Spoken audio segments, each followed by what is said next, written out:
નમસ્કાર, Sanjay maths and science એકેડમીમાં સૌનું સ્વાગત છે. આજે આપણે આપણા પર્યાવરણની અંદર એક સફર કરવાના છીએ અને એ સમજવાના છીએ કે આપણી આસપાસની દુનિયા ખરેખર કેવી રીતે કામ કરે છે. ક્યારે એવો વિચાર આવ્યો છે કે એક નાનકડું પતંગિયું, એક મોટું ઝાડ અને વરસાદનું ટીપું, આ બધી વસ્તુઓ એકબીજા સાથે કેવી રીતે જોડાયેલી હશે? આજે આપણે આ જ કડીઓને જોડીને પ્રકૃતિના આ અદ્ભુત તંત્રને સમજવાની કોશિશ કરીશું. તો આપણે શું જોવાના છીએ? સૌથી પહેલાં સમજીશું કે નિવસન તંત્ર શું છે. પછી આહાર શૃંખલાની વાત કરીશું, જૈવિક વિશાલન જેવો ખતરો પણ જાણીશું, પૃથ્વીના રક્ષણાત્મક કવચ ઓઝોન વિશે પણ જાણીશું અને છેલ્લે આપણા રોજિંદા જીવન સાથે જોડાયેલી વાત એટલે કે કચરાના વ્યવસ્થાપન પર ધ્યાન આપીશું. તો ચાલો શરૂઆત કરીએ એકદમ મૂળભૂત સવાલથી.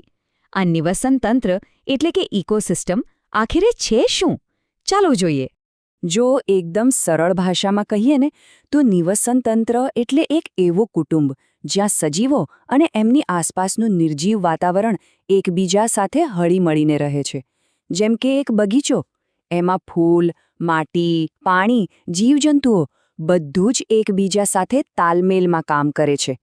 દરેક નિવસન તંત્રમાં મુખ્યત્વે બે પ્રકારના ઘટકો હોય છે.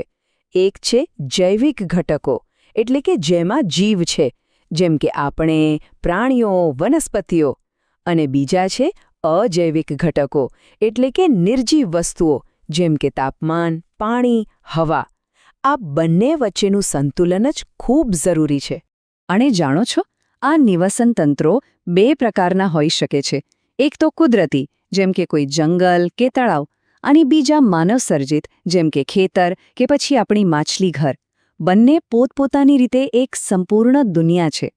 ઓકે, તો હવે સવાલ એ થાય કે આ નિવસન તંત્રમાં ઊર્જા કેવી રીતે ફરે છે? એનો જવાબ આપણને આહાર શૃંખલા અને આહાર જાળમાંથી મળશે. ચાલો એને સમજીએ. આખી આહાર શૃંખલામાં 3 મુખ્ય ભૂમિકાઓ હોય છે. પહેલા આવે ઉત્પાદકો, એટલે કે લીલી વનસ્પતિઓ, જે સૂર્યમાંથી ઊર્જા લઈને ભોજન બનાવે છે. પછી આવે ઉપભોગીઓ, જે આ વનસ્પતિઓ કે બીજા પ્રાણીઓને ખાઈને ઊર્જા મેળવે છે. અને છેલ્લે આવે વિઘટકો. આ પ્રકૃતિના સફાઈ કામદારો છે. અને આ વિઘટકોનું કામ ખરેખર કેટલું મહત્વનું છે? જરા વિચારો, જો આ સૂક્ષ્મજીવો ન હોત તો આપણી પૃથ્વી પર મૃતદેહો અને કચરાના ઢગલા જ ઢગલા હોત. એ બધું સાફ કરીને પોષક તત્વોને પાછા જમીનમાં ભેળવવાનું કામ આ જ કરે છે. હવે એક ખૂબ જ રસપ્રદ વાત.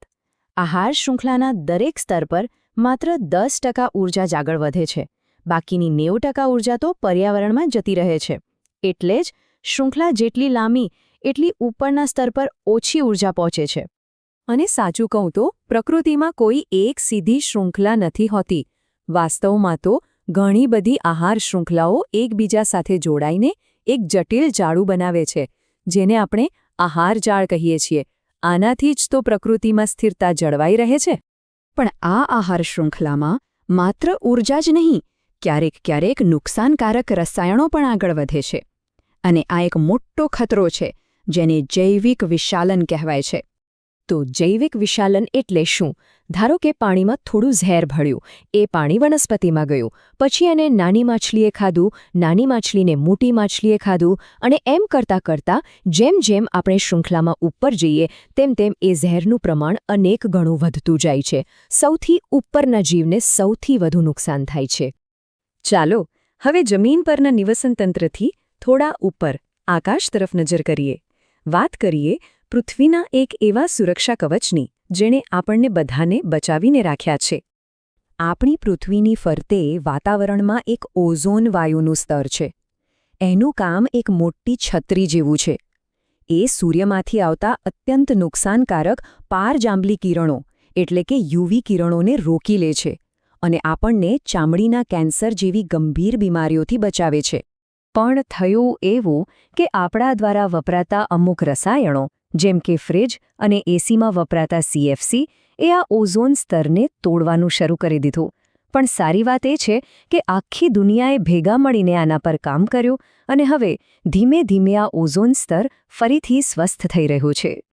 ઓઝોનની વાત પરથી એક વસ્તુ તો સ્પષ્ટ છે કે આપણી પ્રવૃત્તિઓની સીધી અસર પર્યાવરણ પર થાય છે. તો ચાલો હવે એક એવા વિષય પર વાત કરીએ જે આપણા બધાના રોજિંદા જીવન સાથે જોડાયેલો છે, અને એ છે કચરાનું વ્યવસ્થાપન.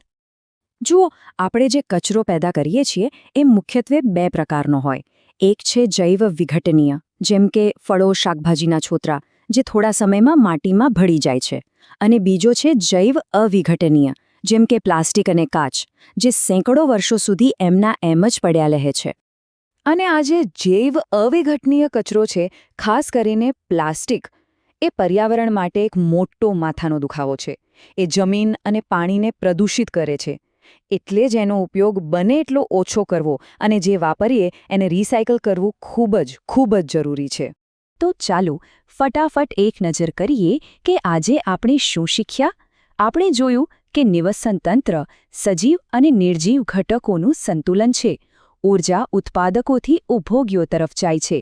આહાર શૃંખલામાં ઝેરી પદાર્થો જમા થઈ શકે છે. ઓઝોન સ્તર આપણું રક્ષણ કરે છે. અને આપણા કચરાનું યોગ્ય વ્યવસ્થાપન એ પૃથ્વીને બચાવવા માટે અત્યંત આવશ્યક છે.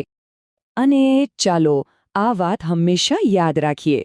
પર્યાવરણને બચાવવા માટે કોઈ મોટા ચમત્કારની જરૂર નથી. આપણી નાની સારી આદતો જ ભેગી મળીને એક મોટો અને સકારાત્મક બદલાવ લાવી શકે છે.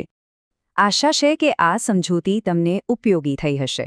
જો એમ હોય તો Sanjay maths and science academy ચેનલને લાઇક, શેર અને સબસ્ક્રાઇબ કરવાનું ભૂલશો નહીં. આભાર.